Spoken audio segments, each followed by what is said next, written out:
আসসালামু আলাইকুম সম্মানিত ভিউয়ার্স, আপনারা এখন দেখছেন ইসলামের ইতিহাসের এক ঐতিহাসিক ঘটনার সাক্ষী হয়ে দাঁড়িয়ে আছে মদিনার মসজিদে কিবলাতাইন বা দুই কেবলার মসজিদ। এটিকে দুই কেবলার মসজিদ এজন্য বলা হয়, কিবলা পরিবর্তনের দিন হুজুর পাক সাল্লাল্লাহু আলাইহি সাল্লাম এই মসজিদে জেরুজালেমের বাইতুল মুকাদ্দাস বা মসজিদুল আকসামুখী হয়ে জোহর বা কারো কারোর মতে আসরের নামাজ আদায় করছিলেন।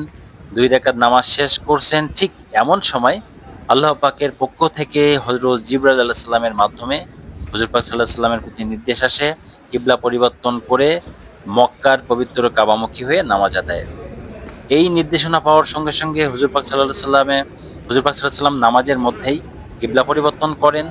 এ সময় তার পেছনে নামাজ আদায়রত সাহাবীরাও কিবলা পরিবর্তন করেন। এই ঘটনার পর থেকেই মসজিদটি পরিচিতি লাভ করে মসজিদ আল কিবলাতাইন বা দুই কেবলার মসজিদ। আর এখন দেখতে পাচ্ছেন আপনারা মসজিদে কিবলাতাইনের ভিতরের দৃশ্য। আর এই যে দেওয়ালের গায়ে যে অংশটি দেখতে পাচ্ছেন জায়নামাজের মতো, ঠিক এই জায়গাটা আগে এদিকে কিবলা ছিল, পরবর্তীতে কিবলা পরিবর্তন হয়ে ঠিক এদিকে করা হয়।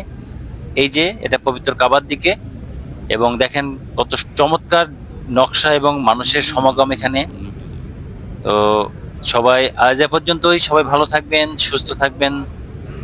আসসালামু আলাইকুম ওয়া রাহমাতুল্লাহ।